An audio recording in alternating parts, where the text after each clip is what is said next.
প্রবল হাওয়া মনটা যদি হইতো প্রবল হাওয়া হইতো যদি শুভ্র কবুতর মেঘের ভেলায় ভাসিয়ে দিতাম মেঘের ভেলায় ভাসিয়ে দিতাম মদিনার পথে যেথায় আমার প্রিয় নবী ঘুমায় নিরন্তর যেথায় আমার প্রিয় নবী ঘুমায় নিরন্তর।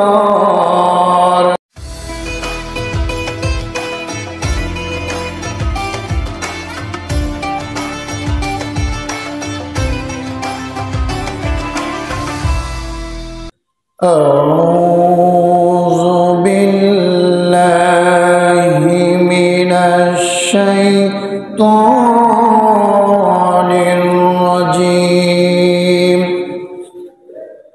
بسم الله الرحمن الرحيم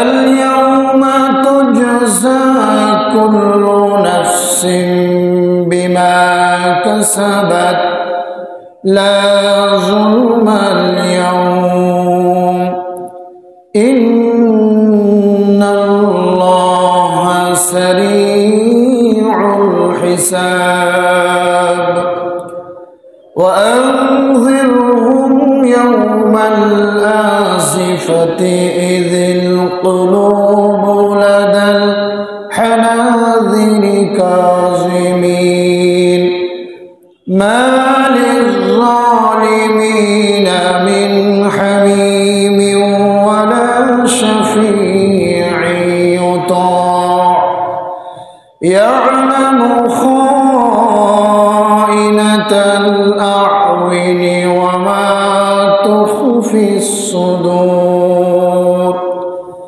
صدق الله مولانا العظيم الحمد لله ثم الحمد لله وأما بعد প্রশংসা আদায় করছি আল্লাহ রাব্বুল আলামিনের দরবারে যেই মহান মালিক আজকের এই পবিত্র জুমার দিনে আমাদেরকে তার ঘরে আসা এবং তার হুকুম পালন করবার সুযোগ এবং সৌভাগ্য দান করেছেন। সেই মহান মালিকের শাহী দরবারে কালিমাত শুকর আদায় করছি, সকলে পড়ছি আলহামদুলিল্লাহ। লক্ষ কোটি দরুদ ও সালাম পেশ করছি সর্বকালের সর্বযুগের সর্বশ্রেষ্ঠ মহামানব, মানবতার মুক্তির দিশারি নবীনা হাবিবুনা মুহাম্মদুর রাসূলুল্লাহ সাল্লাল্লাহু আলাইহি ওয়াসাল্লামের প্রতি। প্রিয় হাজরিন, আমরা গত জুমায় সূরা তাকাসুর থেকে আলোচনা করছিলাম। যেই সূরাটার মূল বিষয়বস্তু ছিল আখিরাত কেন্দ্রিক। তো গত জুমায় আমরা এই সূরার আলোকে আলোচনা করতে গিয়ে মৃত্যু এবং কবর এই দুইটা বিষয় আলোচনা করেছিলাম। আমাদের এই দুনিয়ার জীবনটা যে ক্ষণস্থায়ী একটা জীবন, এই দুনিয়ায় যে শেষ কথা নয়, এরপরে আরেকটা জীবন, আরেকটা সময়, আরেকটা কাল আমাদের জন্য অপেক্ষা করছে। এই আখিরাতের কথাটা, চিত্রটা আমাদেরকে মনে করে দেওয়াই সূরা তাকাসুরের মূল বিষয়বস্তু ছিল। তো আমরা গত জুমায় মৃত্যু এবং কবর এই দুইটা পয়েন্টে আলোচনা করেছিলাম। আল্লাহ রাব্বুল আলামিন আল্লাহ রাসূল সাল্লাল্লাহু আলাইহি সাল্লামকে মক্কায় যে 13টি বছর আল্লাহ রাসূল দাওয়াতি কাজ করেছেন, এই 13টি বছর আল্লাহ রাসূল মক্কায় দাওয়াত দিয়েছেন 3টি বিষয়ের উপরে। 1 নম্বর বিষয় ছিল তাওহীদ, 2 নম্বর বিষয় ছিল রিসালাত, 3 নম্বরের বিষয় ছিল আখিরাত। ওই সময়কার কুরাইশগণ বা মক্কার যারা অধিবাসী ছিল তারা তাওহীদ এবং রিসালাত এই দুইটা বিষয়ে ততটা মত পার্থক্য তারা করেনি, বিদ্রোহ করেনি, মতৈক্য করেনি যতটা করেছে আখিরাতকে নিয়ে। কারণ তাদের চিন্তা চেতনা ধ্যান ধারণা এমন ছিল যে মানুষ একদিন মারা যাবে, মাটির সঙ্গে মিশে যাবে, এরপরে সেই মানুষকে আবার জীবিত করা হবে, এটা তাদের মাথায় ঢুকতো না, এটা তারা বুঝতে চাইতো না। পরকাল নামে যে আরেকটা কাল, আরেকটা জীবন আমাদের জন্য অপেক্ষা করছে, এটাই তারা বিশ্বাসী ছিল না। তারা পরকালকে মানতে চাইতো না। আল্লাহ রসুল সাল্লাল্লাহু আলাইহি সাল্লামকে নানান উদ্ভট কথা, নানান ধরনের বাজে বাজে কমেন্ট তারা এই কারণে করত। আল্লাহ রসুলকে পাগল বলতো, আল্লাহ রসুলকে গণক বলতো, নানান ধরনের কটূক্তিমূলক কথা তারা আল্লাহ রসুলকে বলেছে। প্রিয় হাজিরিন, আল্লাহ রাব্বুল আলামিন ঘুণে ধরা একটি সমাজ,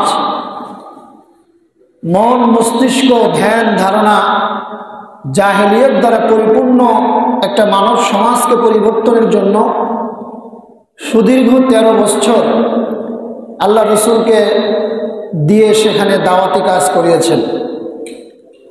আর এই মক্কি জীবনের দাওয়াতি কাজের সবথেকে বড় যে অংশটা, সেটা ছিল আখিরাত কেন্দ্রিক। কারণ আল্লাহ রাব্বুল আলামিন জানেন যে মানুষের চরিত্র যদি পরিবর্তন করাতে হয়, তাকে দুনিয়ার কোনো ভয় দিয়ে পরিবর্তন করানো যাবে না। মানুষের চরিত্র দুনিয়ার আইন, দুনিয়ার প্রশাসন, দুনিয়ার কোনো ভয় দিয়ে মানুষের চরিত্রকে পাল্টানো যায় না। মানুষের চরিত্র পাল্টাতে হলে মৃত্যুর ভয়, কবরের ভয়, পরকালের ভয়, জাহান্নামের ভয় তার মধ্যে ঢুকাতে হবে। যদি কোনো মানুষের মনের মধ্যে মৃত্যু, কবর, আখিরাত, জাহান্নাম এই জিনিসগুলো যদি একবার কোনো মানুষের হৃদয়ের মধ্যে গেঁথে যায়, ঢুকে যায়, তাহলে ওই মানুষকে দিয়ে আপনি পিটায়ে কোনো খারাপ কাজ করাতে পারবেন না। আল্লাহ রাব্বুল আলামিন সেটার নিমিত্তেই আল্লাহ রসুলের মাধ্যমে আল্লাহ তাআলা এই সুদীর্ঘ 13 বছর যাবৎ মক্কার মানুষদেরকে এই পরকালের ভয় দেখিয়েছে। পরকালের বিষয় নানান বিষয়কে তুলে ধরা হয়েছে। কোরআনুল কারিমে পরকাল নিয়ে যত কথা আল্লাহ তাআলা বলেছেন, সবগুলো যদি এক জায়গায় করা হয় তাহলে গোটা কোরআনের 1/3 হয়ে যাবে। অর্থাৎ 30 পারার কোরআন তার 10 পারা সমান হয়ে যাবে, যেখানে শুধু আখিরাতের কথা বলা হয়েছে। আল্লাহ রাব্বুল আলামিন কোরআনুল কারিমের পরতে পরতে বিভিন্ন সূরার বিভিন্ন জায়গায়, কোথাও পূর্ণাঙ্গ সূরা, কোথাও আংশিক সূরা, কোথাও বা আয়াত, 1 আয়াত 2 আয়াত, এভাবে করে করে কোরআনুল কারিমের মধ্যে আল্লাহ তাআলা শুরু থেকে শেষ পর্যন্ত আখিরাত নিয়ে, পরকাল নিয়ে, মৃত্যু নিয়ে, কবর নিয়ে যতগুলো কথা বলেছেন, এগুলি সব যদি এক জায়গায় করা হয় তাহলে গোটা কোরআনের 1/3 অর্থাৎ 10 পারার সমান হয়ে যাবে। সুবহানাল্লাহ। তো প্রিয় হাজিরিন, আজকে আমাদের জীবনটা দুনিয়ামুখী হয়ে গিয়েছে। আমরা পরকালকে ভুলে যেতে বসেছি। পরকাল নামক যে আরেকটা জীবন আমাদের সামনে অপেক্ষা করছে, এই চিন্তা, এই চেতনা আমাদের মধ্যে বর্তমান নেই। তার কারণ নেই যে এটা কিভাবে বোঝা যায়? বোঝা যায় আমাদের জীবন আচরণ দেখে। আমরা প্রতিনিয়ত যা কিছু করছি, আমাদের সামনে কত ঘটনা ঘটতেছে, কত মানুষ দুনিয়ার থেকে বিদায় হয়ে যাচ্ছে, কত আপনজনকে আমরা কবরে রেখে আসতেছি, তারপরেও আমার চরিত্র পরিবর্তন হচ্ছে না, আমার মধ্যে পরকালের ভয় ঢুকছে না। আমি আজকে আমার যে আপনজনকে কবরে শুয়ে আসলাম, কবরে রেখে আসলাম, কালকে আমাকেও এই কবরে আসতে হতে পারে, এই চিন্তাটাই আমার ভিতর থেকে চলে গিয়েছে। সেজন্য এই চিন্তা, এটা সদা সর্বদা আমাদের মধ্যে জাগ্রত রাখতে হবে।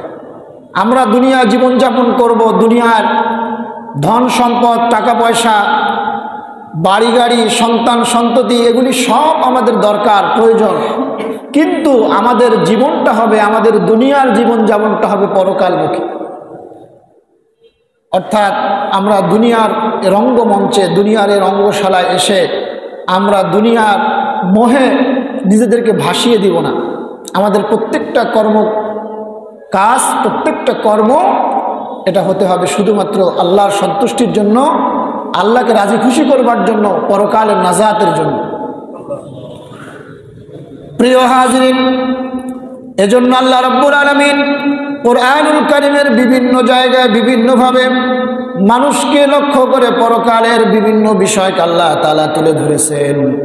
আমরা তারই ধারাবাহিকতায় কোরআনুল কারীমের একটি গুরুত্বপূর্ণ সূরা তাকাসুর থেকে আমরা আলোচনা করতেছিলাম।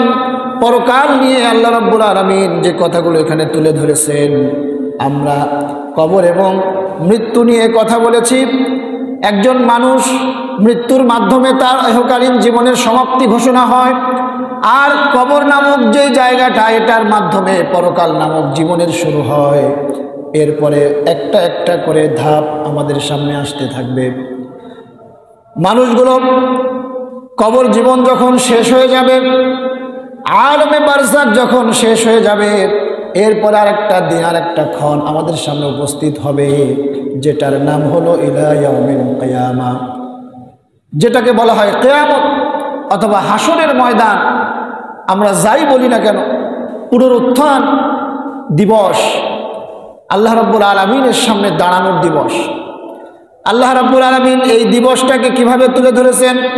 রাব্বুল আলামিন বলেন, আল ইয়াউমা তুজজা কুল্লু নাফসিন বিমা কাসাবাত লা যুলুমাল ইয়াউম ইন্নাল্লাহা সারিউল হিসাব।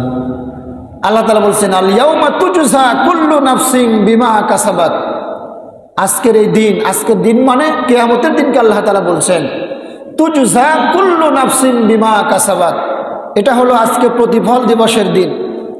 মানুষ যা কিছু করেছে দুনিয়ার জীবনে, সে যা কিছু কামাই করেছে, আজকে তার প্রতিদান তাকে দেওয়া হবে, আজকে তার প্রতিফল দেওয়া হবে, তার বিনিময় তাকে দেওয়া হবে। লা যুলুমাল ইয়াউম, আজকে কারো প্রতি কোনো জুলুম হবে না, অন্যায় হবে না, অবিচার হবে না। ইন্নাল্লাহা সারিউল হিসাব, নিশ্চয়ই আল্লাহ রাব্বুল আলামিন হিসাবে অত্যন্ত ক্ষিপ্র। সুবহানাল্লাহ। আল্লাহ তাআলা এরকম হবে না যে এত মানুষ, আল্লাহ হিসাব কেমনে নিবে, আল্লাহ তো হয়রান হয়ে যাবে না। আল্লাহ এরকম হবেন না। আল্লাহ তার নিজস্ব পন্থায় আমাদের কাছ থেকে হিসাব বুঝে নেবেন। প্রিয় ভাইরা, আমরা যারা চাকরি বাকরি করি, সারা মাস চাকরি করার পরে যেমন বেতন পাওয়ার একটা দিন আসে, যারা ব্যবসা বাণিজ্য করে, সারা বছর ব্যবসা বাণিজ্য করবার পরে হিসাব নিকাশ করার যেমন একটা সময় আসে, যারা সারা জীবন চাকরি করে, চাকরি করার পরে একটা সময় আসে পেনশন পাওয়ার, একটা সময় আসে অবসর নেওয়ার। সারা জীবন চাকরি করবার পরে যেমন পেনশন পাওয়ার একটা দিনক্ষণ আসে, একটা সময় আসে, সারা বছর ব্যবসা করবার পরে যেমন হিসাব নিকাশের একটা দিন আসে, ঠিক তেমনিভাবে আমাদের এই দুনিয়ার জীবন, দুনিয়ার এই জিন্দেগি, দুনিয়ার এই হায়াত, এই জীবন শেষ হয়ে যাওয়ার পরে এমন একটা দিন আসবে, যেই দিন, এই দিনের হিসাব আমাদেরকে আল্লাহর কাছে দেওয়া লাগবে। সেই দিনের নামই হলো কিয়ামত, সেই দিনের নামই হলো হাসরের ময়দান। আমার ভাইরা, আমার বন্ধুরা, হাসরের ময়দানটা কেমন হবে?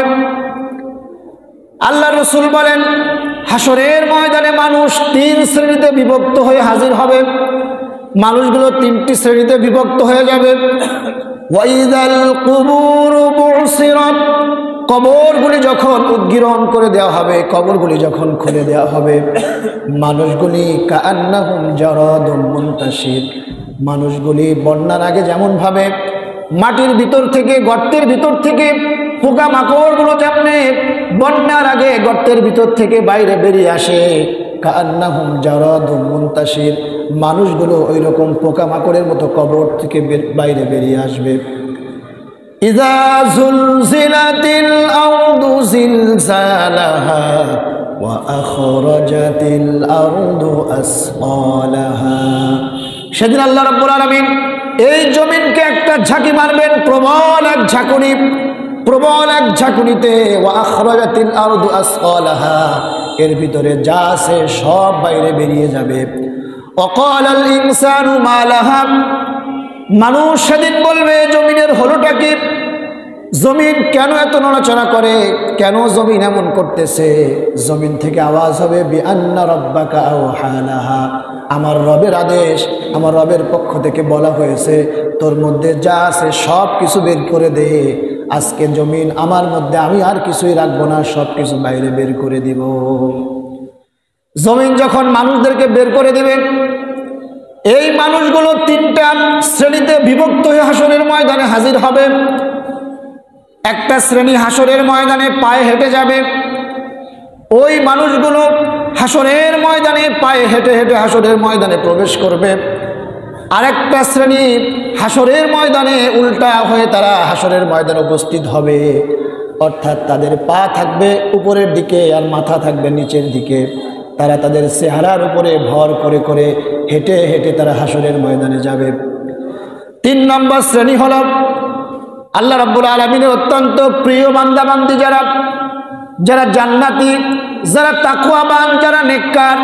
আল্লাহ রাব্বুল আলামিন তাদের জন্য জান্নাতের পক্ষ থেকে গাড়ি পাঠাবেন। তারা সেই জান্নাতের গাড়িতে বসে কবর থেকে হাসরের ময়দানে তারা চলে যাবে এবং আরশে আজিমের নিচে আল্লাহ রাব্বুল আলামিন তাদেরকে বসিয়ে দিবেন। সুবহানাল্লাহ। এই যে তিনটা শ্রেণীতে বিভক্ত হয়ে হাসরের ময়দানে মানুষগুলো উপস্থিত হয়ে যাবে।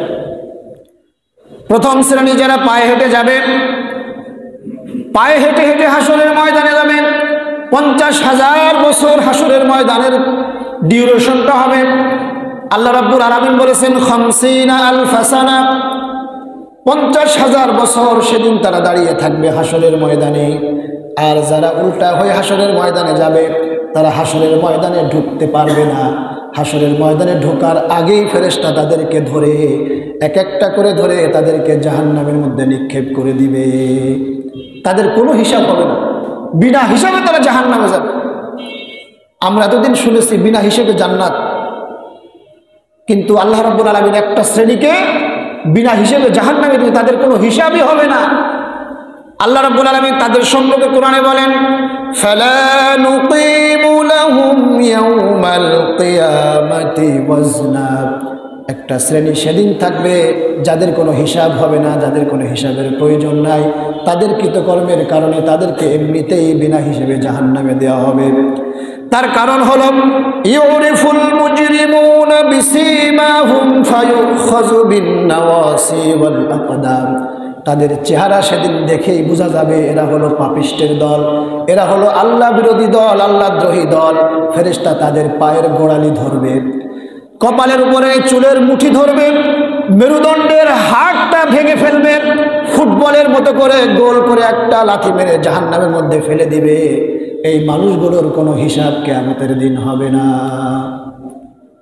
বাকি যে দুইটা শ্রেণী থাকবে, যেই শ্রেণীটা পায়ে হেঁটে হেঁটে হাসরের ময়দানে উপস্থিত হবে, তারা যখনই হাসরের ময়দানে প্রবেশ করবে, ওই প্রকাণ্ড সূর্য, যে সূর্যটা এখন আমাদের পৃথিবীতে আমাদের থেকে 9,30,00,000 মাইল দূরে অবস্থান করছে, সেই সূর্যটা সেদিন হাসরের ময়দানে সেই মানুষগুলোর মাথার উপরে চলে আসবে।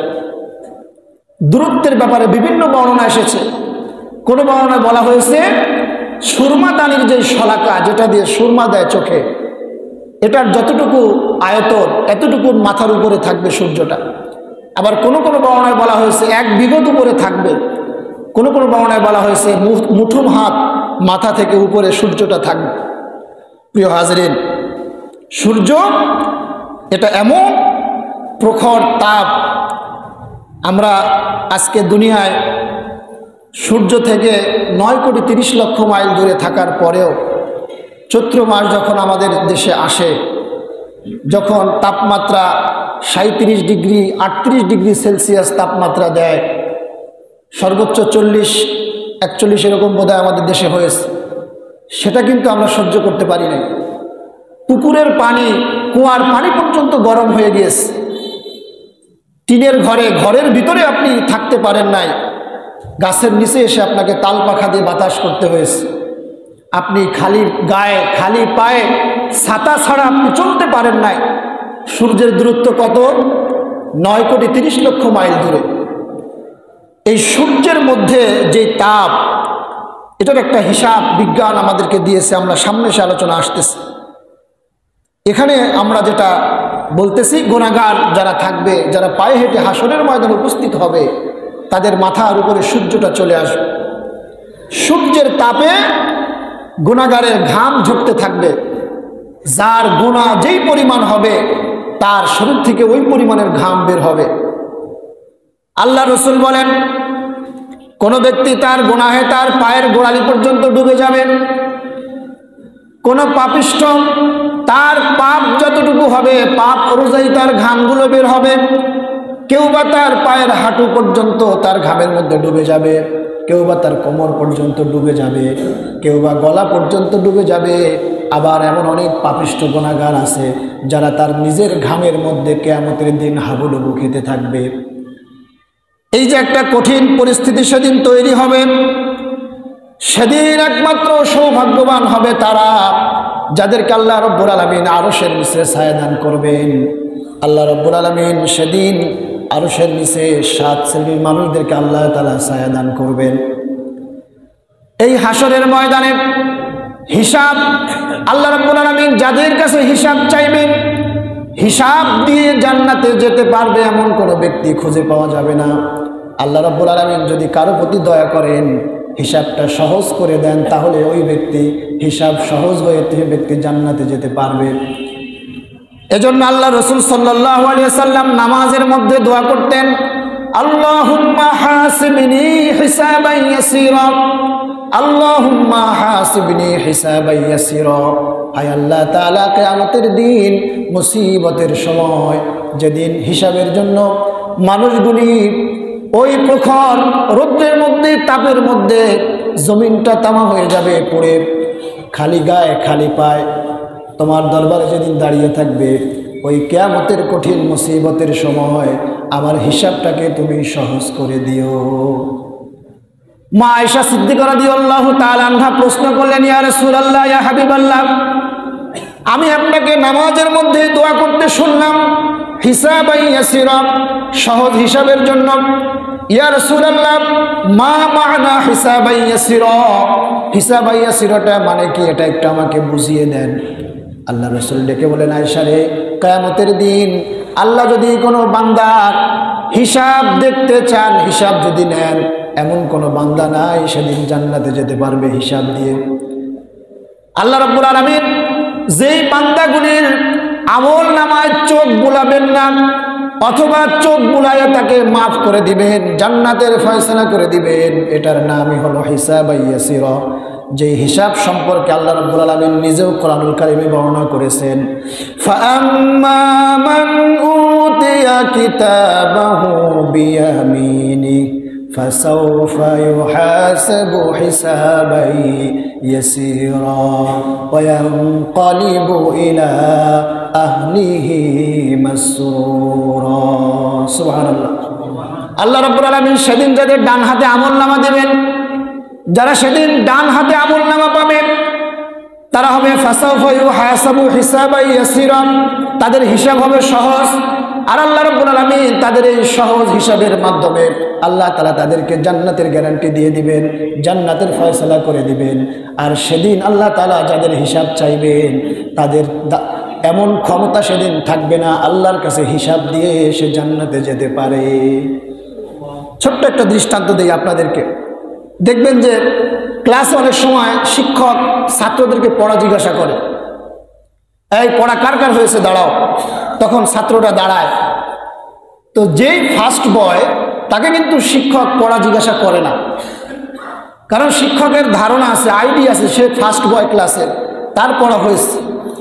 কিন্তু দেখবেন যে সবথেকে ফাঁকিবাজ যে ছাত্রটা থাকে তাকেই শিক্ষক পড়া ধরে, কারণ শিক্ষক জানে যে ও দাঁড়াইছে সবার সাথে তালে তালে বাঁচার জন্য, আসলে ও পড়া করে নাই, ওর পড়া হয় নাই, এজন্য তাকেই পড়া ধরে।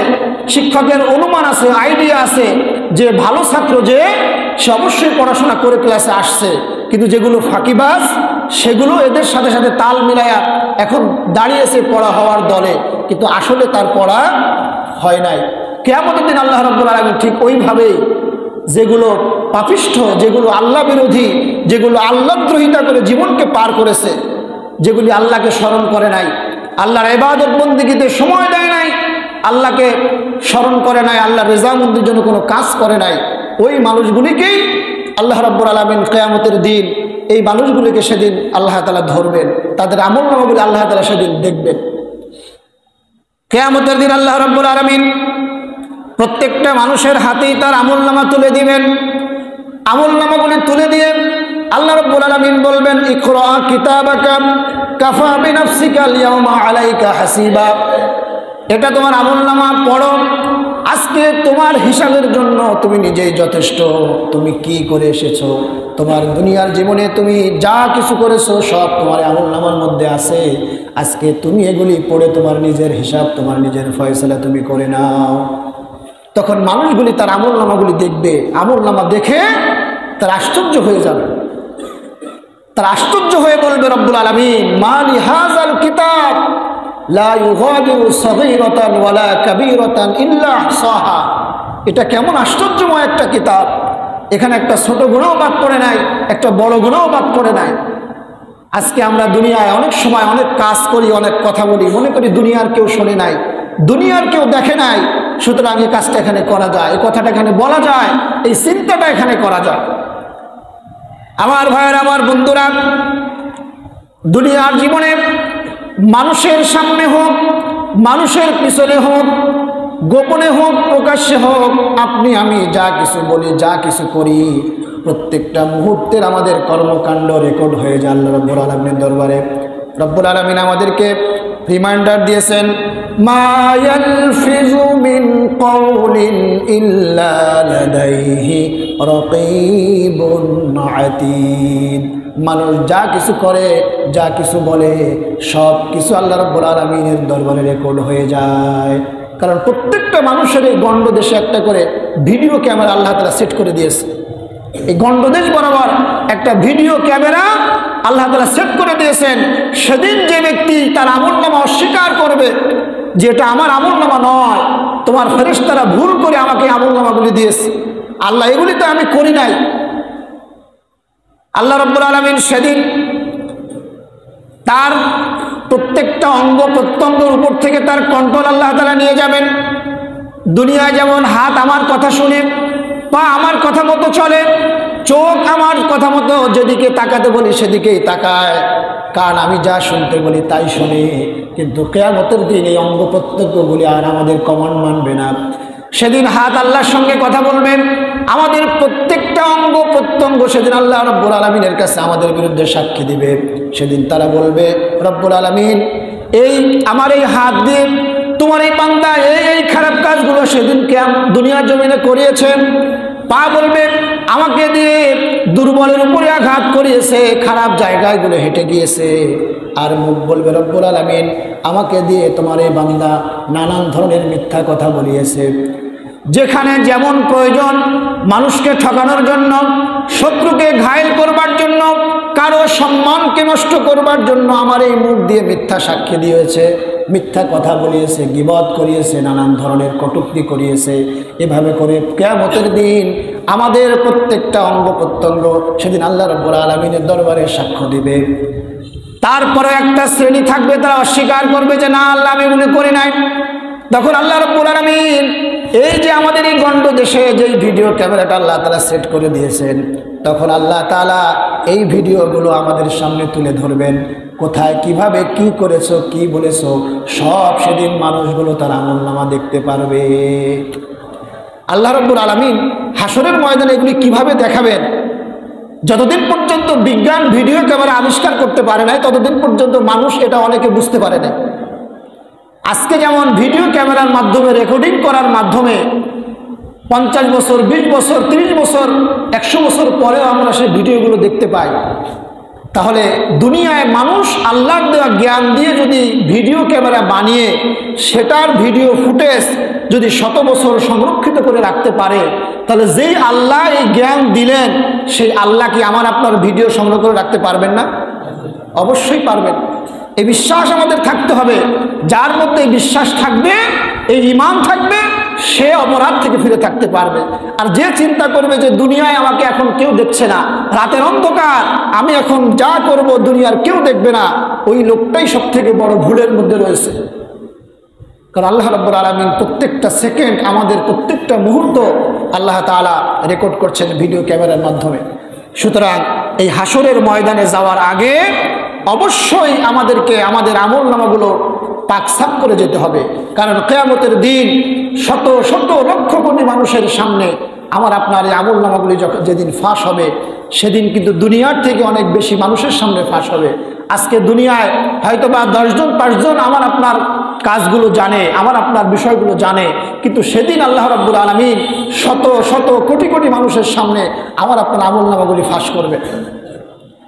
প্রিয় হাজিরিন, হাসরের ময়দানে যারা উঠবে, কারো গায়ে কোনো জামা থাকবে না, কারো পায়ে কোনো জুতা থাকবে না, মাথায় কোনো কিছু থাকবে না, তাদের কারো শরীরে কোনো কিছু থাকবে না, খাতনাবিহীন অবস্থায় যেভাবে দুনিয়ার জমিনে আমরা ভূমিষ্ঠ হয়েছিলাম, যেভাবে মায়ের গর্ভ থেকে আমরা এসেছিলাম, ঠিক ওই রকমের একেবারে উলঙ্গ অবস্থায় কিয়ামতের ময়দানে, হাসরের ময়দানে হাজির করা হবে। এ কথা শুনে মা আয়েশা সিদ্দিকা রাদিয়াল্লাহু তাআলা আনহা বলেন, ইয়া রাসূলুল্লাহ, কিয়ামতের দিন লক্ষ কোটি কোটি মানুষের ভিতরে আমরা উলঙ্গার উলঙ্গিনী হয়ে উঠব। ইয়া রাসূলুল্লাহ, আমাদের কি শরম লাগবে না? আমাদের কি লজ্জা লাগবে না? আল্লাহ রাসূল সেদিন মা আয়েশাকে কোরআনুল কারীমের একটা আয়াত তিলাওয়াত করে শোনালেন। আল্লাহ রাসূল বললেন, লিকুল্লি ইমরিইম মিনহুম ইয়াওমা ইযিন শাআনু ইউগনি। আয়েশা রে, কিয়ামতের দিন সেদিন এমন একটা পরিস্থিতি সেদিন তৈরি হবে, কার পরনে কি আছে না আছে, কে ছেলে কে মেয়ে, এগুলি দেখার মতো মানসিকতা সেদিন কারো মধ্যে থাকবে না। একটা কঠিন অবস্থা সেদিন তৈরি হবে, একটা কঠিন মুহূর্ত সেদিন তৈরি হবে। সেদিন এই টেন্ডেন্সি, এই চিন্তা চেতনা, এটা কারোর মধ্যেই কাজ করবে না যে আমার পাশে কে দাঁড়িয়ে আছে একটু দেখি। কারণ সেদিন সকলেই ইয়া নফসি করতে থাকবে। ওই প্রকাণ্ড সূর্যটা মাথার উপরে চলে আসবে, প্রকাণ্ড সূর্যটার তাপে গুনাহগারের মাথার চান্দিগুলো ফেটে যাবে, মগজগুলি গলে গলে নাক কান বেয়ে পড়তে থাকবে, গুনাহগার তার ঘামের মধ্যে হাবুডুবু খেতে থাকবে।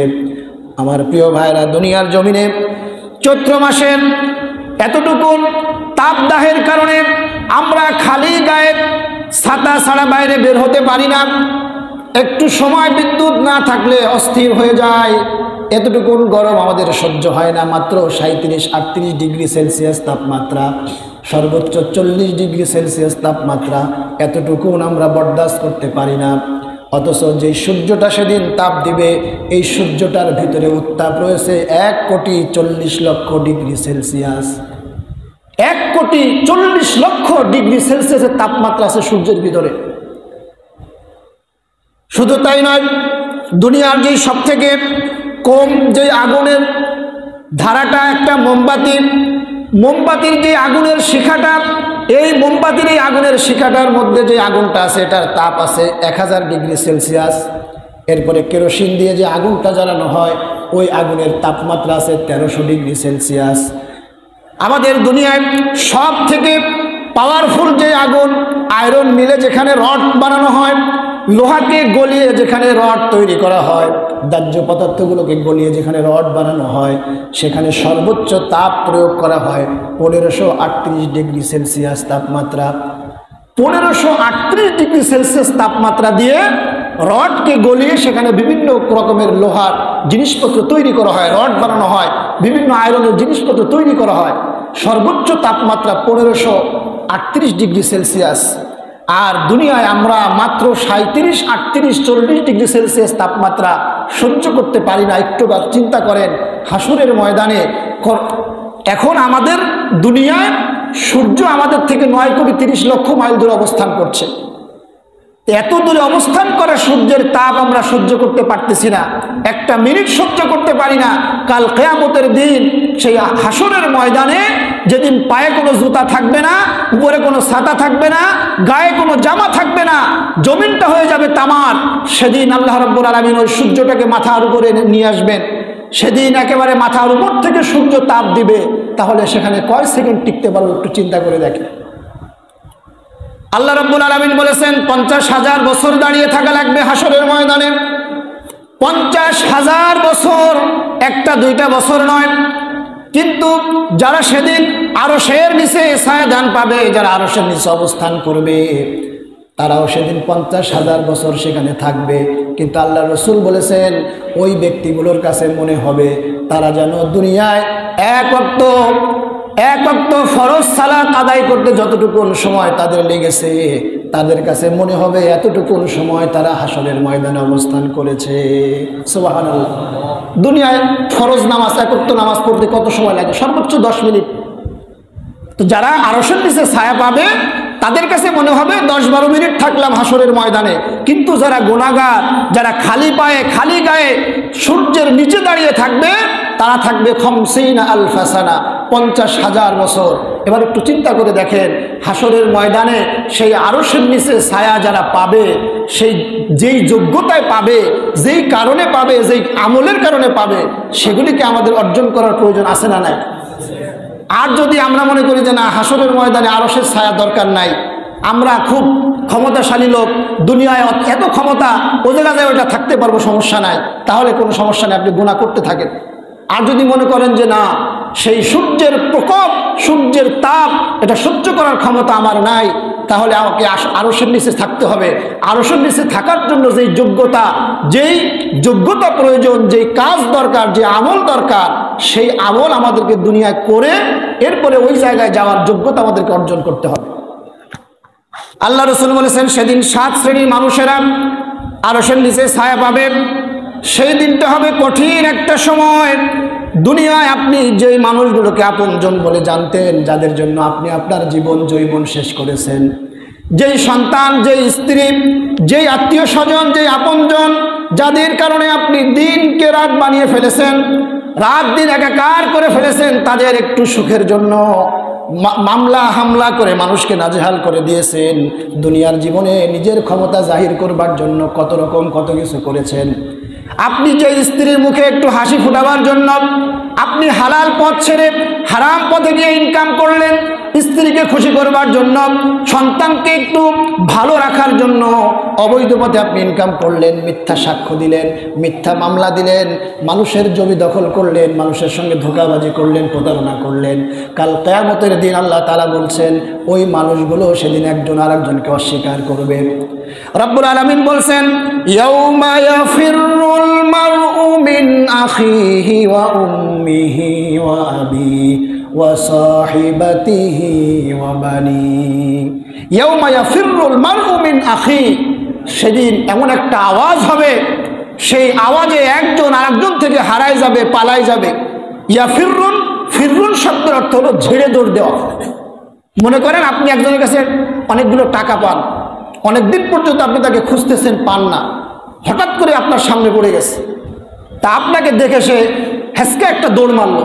এই যে পাওনাদারকে দেখে দেনাদার যে একটা ঝেঁকে দৌড় মারে, হেসকা দৌড় মারে, যেন আপনি তাকে দেখতে না পান, তার কাছে আপনি টাকা চাইতে না পান, এই যে একটা অনুভূতি, এই যে একটা অবস্থা, কিয়ামতের দিন আপনজনেরা ঠিক এমনিভাবে আপনজনদেরকে অ্যাভয়েড করবে, এড়িয়ে যাবে, তাদেরকে দেখে দৌড় মারবে, অন্যদিকে তাদেরকে অস্বীকার করবে। এটার একটা বাস্তব উদাহরণ আমরা দেখেছি করোনার সময়। মা সন্তানকে দেখতেছে না, সন্তান মাকে দেখতেছে না, ঠিক সেম একটা দৃশ্য হাসরের ময়দানে আল্লাহ তাআলা সেদিন ঘটাবেন। সেদিন আপনজনের আপনজনকে স্বীকার করবে না, কারণ সেদিন প্রত্যেকটা মানুষ নিজেকে নিয়ে চিন্তিত থাকবে।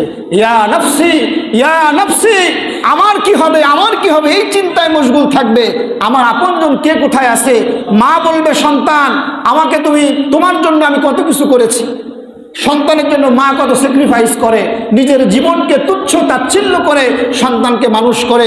যেই সন্তানের জন্য মা জীবন দিতে প্রস্তুত থাকে দুনিয়ায়, ওই সন্তান যেদিন কিয়ামতের দিন মায়ের কাছে গিয়ে হাত পাতবে, মা আমার কিছু নেকি দাও, কিছু নেকির জন্য আমি জান্নাতে যেতে পারছি না। মা সেদিন বলবে তুমি আমাকে মা ডাকছো, আমি তো দুনিয়ায় আমার বিয়ে হয়েছিল কেন এটাই তোমার মনে পড়তেছে, তুমি আজকে আমাকে মা ডাকতেছ। সন্তান মাকে অস্বীকার করবে, ভাই ভাইকে অস্বীকার করবে। আপনার সঙ্গী, যার সাথে আপনি দীর্ঘদিন চলাফেরা করেছেন, যার সঙ্গে রাতের পর রাত কাটিয়েছেন, এক বালিশে 2 মাথা দিয়ে ঘুমিয়েছেন রাতের পর রাত, এমন বন্ধু আপনাকে সেদিন অস্বীকার করবে। কারণ সেদিন এমন এক পরিস্থিতি আল্লাহ রাব্বুল আলামিন একটা দুর্বিষহ পরিস্থিতি তৈরি করে দিবেন, সেদিন আর কেউ কারো খবর নেওয়ার মতো টেন্ডেন্সি মানসিকতা সেদিন থাকবে না। প্রিয় হাজিরিন, এজন্য ওই কিয়ামতের ময়দানে নিজে নিজেকে সাহায্য করা লাগবে, অপরের কোনো সাহায্য সেদিন কাজে লাগবে না। আল্লাহ রাব্বুল আলামিন বলেন, ইয়াউমা লা ইয়ানফাউ মালু ওয়ালা বানুন, কিয়ামতের দিন তোমাদের ধন সম্পদ সন্তান সন্ততি এগুলি কিয়ামতের দিন তোমাদের কোনো কাজে আসবে না। আপনি যে সম্পদ গড়তে গিয়ে অন্যকে ধোঁকা দিলেন, অন্যের সম্পদ আপনি জাল দলিল করে নিলেন, অন্যকে ঠকালেন, আরেকজনকে মাথায় বাড়ি দিয়ে তার সম্পদকে আত্মসাৎ করলেন, তার টাকাকে আত্মসাৎ করলেন, আপনি বিল্ডিংয়ের পরে বিল্ডিং নির্মাণ করলেন, হর্রমালা তৈরি করলেন, বড় বড় প্রাসাদ নির্মাণ করলেন। একটাবার চিন্তা করে দেখেন, কিয়ামতের দিন এই সম্পদগুলি আপনার জাহান্নামে যাওয়ার একমাত্র কারণ হতে পারে। আল্লাহ রাব্বুল আলামিন কিয়ামতের ময়দানে যেই মানুষগুলো দুনিয়ায় সম্পদকে অবৈধভাবে অর্জন করেছে আর এই সম্পদকে আল্লাহ রাব্বুল আলামিনের সন্তুষ্টির জন্য এখান থেকে ব্যয় করলো না, কিয়ামতের দিন আল্লাহ তাআলা ওই মানুষগুলোর গলার মধ্যে তাদের সম্পদগুলি ঝুলিয়ে দিবেন, আর ওই সম্পদগুলিকে বড় বড় এক একটা সাপে আল্লাহ তাআলা পরিণত করে দিবেন। সেই সাপগুলো তাকে দংশন করবে আর বলবে, আমি তোমার মাল, আমি তোমার সম্পদ, যেই সম্পদের মোহে তুমি আল্লাহকে ভুলে গিয়েছিলা, যেই সম্পদের মোহে তুমি মানবিকতাকে ভুলে গিয়েছিলা, যেই সম্পদের কারণে দুনিয়ায় আল্লাহকে একটা সেজদা পর্যন্ত দেওয়ার সময় পাও নাই, শুধু আমার পিছনেই তুমি ছুটেছো, আজকে আমি তোমার সেই সম্পদ, তুমি আমাকে ভক্ষণ করো।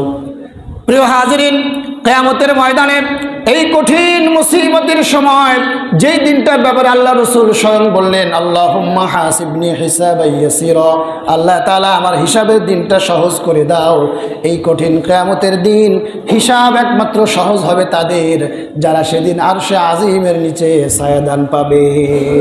আল্লাহ রাসূল বলেছেন 7 শ্রেণীর মানুষ, 7 শ্রেণীর মানুষ সেদিন আরশের নিচে থাকবে। আল্লাহ রসুলের হাদিস, আল্লাহ রসুল বলেছেন, আবু হুরায়রা থেকে বর্ণিত হাদিস, আল্লাহ রসুল বলেন 1 নম্বর শ্রেণী হলো তারা ইমামুন আদিলুন, ন্যায়পরায়ণ শাসক, যারা ন্যায় বিচারক, যারা ইনসাফ প্রতিষ্ঠা করেছে। এই বিচারক শুধুমাত্র প্রশাসনিক ক্ষমতার বিচারক নয়, এটা শুধুমাত্র রাষ্ট্রীয় ক্ষমতা যারা আছে শুধু তারা নয়। আপনি যদি সমাজে বিচার কাজ পরিচালনা করেন, আপনি একজন সমাজের বিচারক। আপনি যদি আপনার পরিবারের মধ্যে সামাজিক ফয়সালা নির্ধারণ করেন, আপনি আপনার পরিবারের বিচারক। আপনি যদি 2 জন মানুষের মধ্যে আপনি ফয়সালা করে দেন, আপনি ওই 2 জন মানুষের একজন বিচারক। আপনি যদি ওখানেও যদি ন্যায় প্রতিষ্ঠা করতে না পারেন, ইনসাফ না করেন, কাল কিয়ামতের দিন আপনিও আরশের নিচে ছায়া পাবেন না। সুতরাং আরশের নিচে ছায়া পেতে হলে 1 নম্বরে যে যোগ্যতা থাকা লাগবে সেটা হলো ইনসাফ করতে হবে, ন্যায় বিচারক হতে হবে, ন্যায়পরায়ণ শাসক হতে হবে। 2 নম্বরে আল্লাহ রাসূল বলেছেন, ওয়াশাবুন নাশা ফি ইবাদাতিল্লাহ, 2 নম্বরে তারা থাকবে যে সমস্ত যুবক যৌবনকালে আল্লাহর ইবাদতে মশগুল ছিল, যৌবন অবস্থায় আল্লাহকে বেশি বেশি ডেকেছে, আল্লাহর সন্তুষ্টির জন্য বেশি বেশি সময় দিয়েছে, আল্লাহকে রাজি খুশি করবার জন্য বেশি বেশি কাজ করেছে, ওই যুবকগুলো সেদিন আরশের নিচে ছায়া পাবে। প্রিয় ভাইরা, যৌবনকালকে এত গুরুত্ব দেওয়ার কারণ কি? কারণ ওই যে একটা কথা বলে যে যৌবনকাল যার যুদ্ধে যাওয়ার সময় তার। যৌবনকাল এমন একটা সময় মানুষের জীবনের মধ্যে, এটা হলো একটা টার্নিং পয়েন্ট। এই সময়টাতে মানুষের মধ্যে দুনিয়া পাবার একটা দুর্নিবার আকর্ষণ থাকে, দুনিয়ার প্রতি একটা আগ্রহ, একটা মোহ তার মধ্যে সবথেকে বেশি কাজ করে। কোনো কিছু পাওয়ার জন্য, কোনো কিছু জয় করবার জন্য, কোনো কিছুকে পরিবর্তন করার জন্য এই যে আকাঙ্ক্ষা, চিন্তা, চেতনা, স্পিরিট, এই যে স্পিরিচুয়াল পাওয়ার যুবকের মধ্যে থাকে, এই কালে যেই ব্যক্তি এগুলিকে অ্যাভয়েড করে, এগুলিকে ওভারটেক করে, এগুলিকে ইগনোর করে শুধুমাত্র তার স্রষ্টাকে সন্তুষ্ট করবার জন্য, স্রষ্টার দেখানো পথে চলবে, স্রষ্টাকে রাজি খুশি করবার জন্য তাকে সেজদা দিবে, তার ইবাদতের মধ্যে মশগুল থাকবে, ওই ব্যক্তি প্রকৃতপক্ষে মুমিন। সেই ব্যক্তি দুনিয়াকে ঠেলে ফেলে, দুনিয়াকে পা দিয়ে ঠেলে আখিরাতকে যে কোলে তুলে নিল, আখিরাতকে গ্রহণ করলো, ওই ব্যক্তি হবে প্রকৃত মুমিন। আর ওই আল্লাহ ওই যুবকদের জন্যই কিয়ামতের দিন আরশে আজিমের নিচে ছায়ার ব্যবস্থা করে দিবেন। সুবহানাল্লাহ। यही हमको मुसाफिर है कोई आखिर ठिकाना, कोई आगे रवाना है कोई पीछे रवाना। चलो मुसाफिर बादो गठूरी জানা হে বহু দূর, আজ ভি জানা কল ভি জানা, জানা একদিন পড়েগা। এই দুনিয়া হচ্ছে একটা মুসাফিরখানা। এখানে এসেছি, কিছুদিন থাকলাম, আবার চলে যাব। আমাদের মূল ডেস্টিনেশন হচ্ছে আখিরাত, পরকাল। সুতরাং যেই যুবক এই দুনিয়ার জীবনকে আকৃষ্ট না হয়ে, দুনিয়ার মোহে মোহিত না হয়ে ওই পরকালকে অগ্রাধিকার দিল, পরকালকে গ্রহণ করলো, আল্লাহ রাব্বুল আলামিন তার জন্য আরশের নিচে ছায়া দান করবেন। 3 নম্বরে আল্লাহ তাআলা ওই ব্যক্তিকে ছায়া দিবেন, ওয়ারাজুলুন কলবুহু মুআল্লাকুন বিল মাসাজিদ, যেই ব্যক্তির অন্তর মসজিদের সঙ্গে ঝুলন্ত অবস্থায় থাকে। তার মানে হলো মসজিদে নামাজ এক ওয়াক্ত আদায় করতে এসেছে, আর এক ওয়াক্তের সালাতে কখন আসবে এই চিন্তা তাকে ব্যতিব্যস্ত করে রাখে। এই চিন্তায় সে অন্য কোনো কাজ করতে পারে না। তার সারাক্ষণ মসজিদমুখী একটা চিন্তা, ধ্যান, ধারণা, মসজিদের প্রতি একটা ভালোবাসা, মসজিদের প্রতি একটা দায়িত্বশীল মনোভাব তৈরি থাকে, মসজিদের প্রতি নজর থাকে, মসজিদের দিকে খেয়াল থাকে। এই লোককেই কিয়ামতের দিন আল্লাহ তাআলা আরশের নিচে ছায়া দান করবেন। 4 নম্বর ব্যক্তি হলো ওয়ারাজুলানে তাহাব্বান ফিল্লাহি ইজতামা মাহাব্বাতান। আল্লাহ রাব্বুল আলামিন বলছেন, যেই 2 ব্যক্তি শুধুমাত্র আল্লাহর ভালোবাসায় দুইজন একত্রিত হলো, আবার আল্লাহকে খুশি করবার জন্য দুজন পৃথক হয়ে গেল, একজন আরেকজন থেকে পৃথক হলো। এই 2 ব্যক্তি অর্থাৎ আল্লাহর জন্য কাউকে ভালোবাসা, আবার আল্লাহর জন্য কারোর সঙ্গে ভালোবাসা ত্যাগ করা, শুধুমাত্র আল্লাহর সন্তুষ্টিকে সামনে রেখে, শুধুমাত্র আল্লাহকে রাজি খুশি করাকেই সামনে রেখে যারা এই কাজগুলো করে, এই 2 ব্যক্তি, এই ধরনের ব্যক্তি যারা, তারা সেদিন আরশের নিচে ছায়া পাবে। 5 নম্বরে তারা পাবে ওয়ারাজুলুন যাকারাল্লাহ খালিয়ান ফাফাদাত আইনাহু, ওই ব্যক্তি, যে ব্যক্তি নির্জনে নিভৃতে, যেখানে দুনিয়ার কোনো মানুষ দেখে না, ওই ব্যক্তি এমন নির্জনে আল্লাহর জিকির, আল্লাহর স্মরণ তার মধ্যে আসে, আর আল্লাহর স্মরণ আসার কারণে তার 2টা চোখ বেয়ে টপ টপ করে অশ্রু ঝরতে থাকে, আল্লাহর ভয়ে অশ্রু ঝরায়, আল্লাহকে স্মরণ করে অশ্রু ঝরায়। এমন ব্যক্তিকে আল্লাহ তাআলা কিয়ামতের দিন আরশের নিচে ছায়া দান করবেন। সুবহানাল্লাহ। 6 নম্বরে হচ্ছে ওই ব্যক্তি রাজুলুন ওয়াদাআদাতহু ইমরাআতুন যাতা মুনাসাবা ওয়া জামালুন ফাকালা ইন্নী আখাফুল্লাহ, এমন ব্যক্তি যাকে একজন সুন্দরী সম্ভ্রান্ত পরিবারের একজন সুন্দরী নারী যাকে নিবৃত্তে তাকে আহ্বান করলো, যেই যুবককে, অথচ ওই যুবক এত সুযোগ পাওয়ার পরেও সে বলল ইন্নী আখাফুল্লাহ, আমি আমার আল্লাহকে ভয় করি।